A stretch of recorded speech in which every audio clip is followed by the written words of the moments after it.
good morning and welcome to another Monday morning art talk. I am your host, Steven Silver, and what I want to discuss with you today is, first off, be sure to RSVP if you want to come to my party that I'm having at my school. If you're coming to CTN, it's only 2 weeks away, so be sure to do that. And so today what I want to discuss with you is a couple things. One thing is I just recently read this book by this comedian. His name's Steve Harvey, and he's on Family Feud and he's done comedy his whole life. But it was a fascinating book. This is the sort of thing that I love. I love learning about other people's lives, how they got started, their trials, their tribulations, how they got out of one place and moved to the next, because I think you can learn a lot. And one of the great things he said in his book that really resonated with me that I wanted to share with you was he talked about how your gift is more important than your passion. We're all passionate possibly about something, but how it's about identifying your gift. Even though you have a passion, identify your gift. And how do you identify your gift? He put it very simply. You identify your gift by knowing or doing the thing that requires the least amount of effort. So whatever you do that requires the least amount of effort on your part is your gift. Maybe you're good at singing and it's just effortless, or playing guitar and you don't feel like you're ever having to work at it because it was comedy per se with Steve Harvey. You don't feel like, God, I really got to work on this and it's so hard and it's such a struggle. And it resonated with me because I've talked to a lot of my students about, does it feel natural? And that's what I've always felt. So he put it in this way of, are you doing something with the least amount of effort? And that's the thing to follow through on. So that thing that you're constantly struggling with, if it's really a struggle, well, maybe it's not the right thing for you to pursue, but what's that thing that you find that is just natural? When you find yourself drawing, I always find myself looking at people. I always find myself doing this and I'm drawing that because I just love doing it and it never feels like work. And that's what it should be. If it's starting to feel so much like work, well, then that's when you need to say to yourself, maybe it's not the real thing. And that ties into what I really want to get into with this art talk, is discussing with you that natural behavior. Where this is where it has to be separated and the reality comes in with whether you may make it in this art industry or not, or who are the successful people in the art industry and who aren't the people who just never seem to get the jobs. No matter what they do, they can never get work, they can never get hired, they can never build up their skill level, and you're struggling trying to build up your skill level. And what I've found through my own research and looking into this, and what I find to be true, is the people who tend to really make it in this industry are the people who are constantly observing. The artists that observe. Whether I don't care what you want to do, whether you want to be a character designer, a concept designer, you're doing color, you're painting. I find that people who really shoot up there are the ones who are observing so much all the time that they just get the urge to just draw more and work more and do better because they see everything.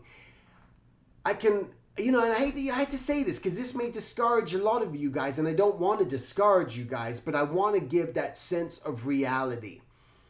I know through my experience, the students that I have personally had that really skyrocket and push to that next level are the ones who I know are constantly doing their own research, and are the ones who it excites them. They notice things, they observe things all the time, and you don't have to be told to observe something. It's just a natural instinct. So for myself, I was always observing, always am still today observing. I look at the way people walk. I look at the way advertising is done, just even though it doesn't pertain to what I do. I'm constantly seeking, and things will stop me in my track.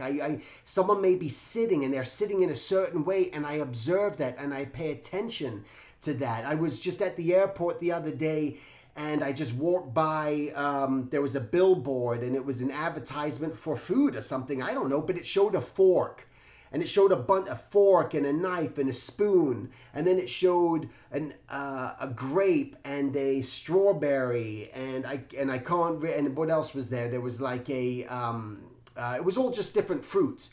But what drew me to it was I was looking, as a character designer, I was looking at unity and I was looking at variety.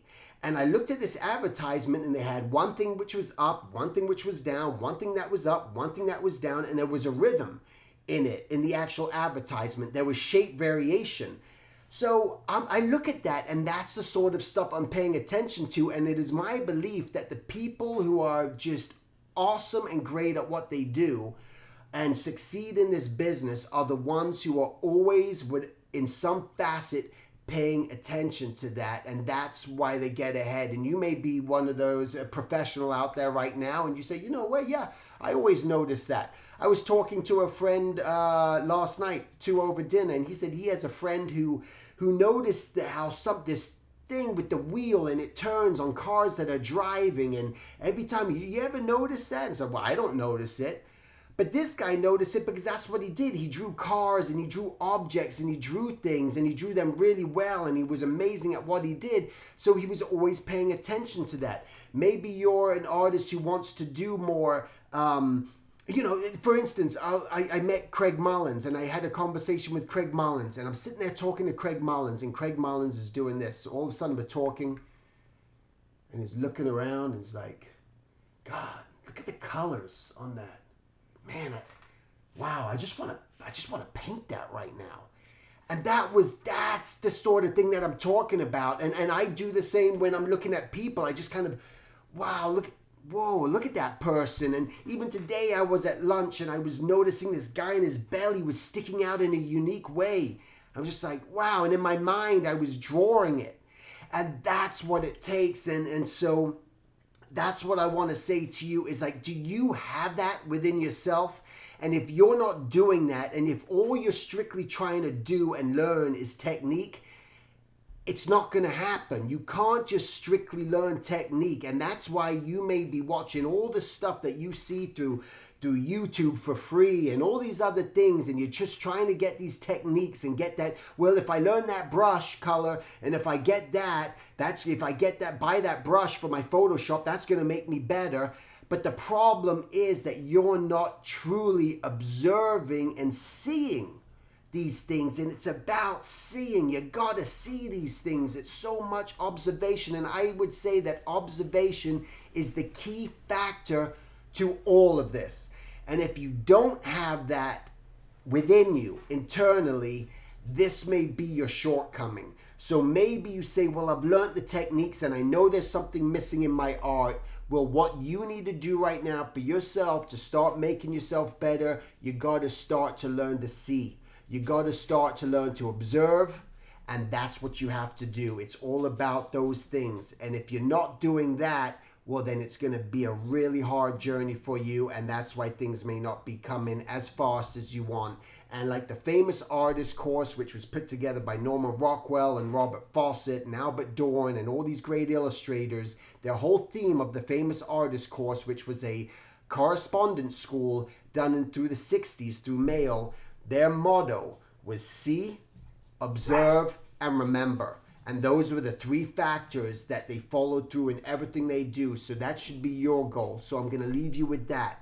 If you're struggling, if you're not obtaining what it is that you want to achieve, and if you feel that it's just about the technique, it's not. It's about the observation.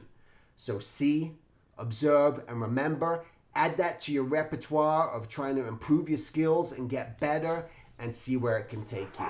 All right, thanks so much for watching. Thanks for joining me here on my YouTube/Silvertunes, and I shall talk to you guys next week. Take care.